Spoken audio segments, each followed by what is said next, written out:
नमस्कार. बरेचदा आपल्याकडे सगळं काही असतं, पण आपल्याकडे आनंद नसतो. आणि का होतं कळत नाही. जसं म्हणतात की सुख बोचतं, तसं सुख बोचत असतं. हे का होतं? एका कथेच्या माध्यमातून आज आपण समजावून घेणार आहोत. एक शेठजी असतात, बंगला असतो, पैसा असतो, कुटुंब असतं, सगळं काही असतं, प्रतिष्ठा असते, पण ते आनंदी नसतात. आणि त्यांच्या मनात नेहमी हा प्रश्न पडतो की असं का होतं, पण काही कळत नसतं. एक दिवशी त्यांच्या बंगल्याच्या समोर फुटपाथवरती एक माणूस ते बघतात आणि तो माणूस त्या फुटपाथवर राहूनसुद्धा खूप समाधानी दिसतो, आनंद दिसतो. आता फुटपाथवरचा राहणारा माणूस म्हणजे त्याच्याकडे काहीच नसतं, घर नाही, पैसा नाही, फार काही, पण तरी आनंदी दिसतो. मग शेठजी असं ठरवतात की त्याला जाऊन आपण विचारू, तेव्हा तू एवढं काही नसून सुद्धा तू कसं काय आनंदी आहेस? त्या माणसापाशी जातात आणि माणसाला विचारतात की अरे, मला तुला एक प्रश्न विचारायचा आहे, तुझ्याकडे काही नाही, तू एवढा आनंदी कसा दिसतोस? तर तो माणूस म्हणतो, शेठजी, मी तुमच्या प्रश्नाचं उत्तर देतो, पण त्याच्या आधी तुम्ही माझ्या शर्टकडे बघा आणि सांगा की हा शर्ट कसा आहे. ते शेठजी त्या शर्टकडे बघतात त्याच्या आणि म्हणतात, बघ, तुझ्या इथं बाहीच्या इथं फाटलेला आहे शर्ट. तो माणूस म्हणतो, शेठजी, इथंच तुमची गडबड होती. एवढा चांगला शर्ट आहे, सगळीकडे त्याला डिझाईन आहे, खिसे आहेत, बाह्या आहेत, बटणं आहेत, पण तुम्हाला दिसलं काय? ते एका कोपऱ्यात थोडंसं तो फाटला आहे, तेवढं फक्त तुम्हाला दिसलं.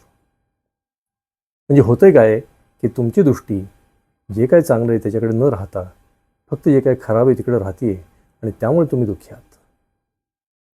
शेठजीच्या मनात एकदम प्रकाश पडतो. मग ते त्याला विचारतात, त्या माणसाला, की अरे, तुला हे ज्ञान कुठनं झालं? तो म्हणतात, शेठजी, मी असंच माझा फाटका शर्ट आहे म्हणून मी थोडंसं दुःख करत बसलो होतो. तेवढ्यात मी इथनं जाताना एक माणूस बघितला, तर त्याच्याकडे शर्टच नव्हता. तेव्हापासून मी ठरवलं की आपल्याकडे निदान शर्ट तरी फाटका का होईना. त्या माणसाकडे तर शर्ट पण नाही. तेव्हापासून मी ठरवलं की कुठल्याही गोष्टीबद्दल आपण तक्रार करायची नाही, कृतज्ञताच व्यक्त करायची. आणि मी खूप आनंदी झालो.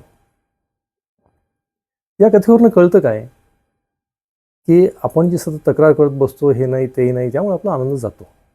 आणि याच्या उलट जे काय आहे त्याबद्दल जर आपण कृतज्ञता व्यक्त केली, आभार व्यक्त केले, तर आपण आनंदी होतो. मग करायचं कसं? सोपे पर्याय आहेत. पहिली गोष्ट, एखादी गोष्ट आपल्याकडे नाही असं वाटायला लागलं किंवा कमी आहे असं वाटायला लागलं की ते पेक्षा वाईट परिस्थितीमध्ये असलेल्या माणसाकडे बघावं. आपल्याकडे छोटंसंच घर आहे असं वाटत असेल तर ज्यांच्याकडे घर नाही त्यांच्याकडे बघावं. आपला पाय दुखतोय असं वाटलं तर ज्यांच्याकडे पायच नाही आहेत त्यांच्याकडे बघावं. आपल्याला कुटुंबाचा त्रास होतो असं वाटलं तर ज्यांचं कुटुंबच नाही त्यांच्याकडे बघावं. मग लक्षात येईल की अरे, आपण तर आनंदी त्याच्यापेक्षा. दुसरी गोष्ट, प्रत्येक गोष्टीला आभार मानायला शिकाय. छोट्या छोट्या गोष्टीची. कोणी आपल्यासाठी काही केलं, अगदी दरवाजा उघडला, कोणी काही छोटीशी कृती केली, चहा करून दिला, तर आभार मानायला सांगा, थँक्यू. आणि तिसरी गोष्ट, दिवसभरामध्ये थोड्या थोड्या वेळाने जे काही चांगलं चाललं आहे त्याबद्दल लिहून काढा की आज हे चांगलं चाललं. अगदी छोट्या गोष्टी असतील. आज मला बस मिळाली, आज मला शर्ट आहे घालायला, आज माझ्याकडे मोबाईल आहे. हा जर एकदा टोन सेट झाला दिवसाचा आणि ही मनस्थिती अगर सतत राहिली तर आपण खूप आनंदी होऊ. त्यामुळे सांगण्याचा उद्देश असा आहे की कृतज्ञता किंवा आभार हे जे आहेत त्यांनी माणसाच्या जीवनात आनंद निर्माण होतो, तो टिकून राहतो आणि त्याचबरोबर त्यांच्या आसपासच्यांबरोबर त्याची जी नाती आहेत तीसुद्धा खूप सुधारतात. असे व्हिडिओज आपल्याला आवडत असतील तर जरूर लाईक करा, सबस्क्राईब करा आणि हा आनंद इतरांबरोबरही शेअर करा. नमस्कार.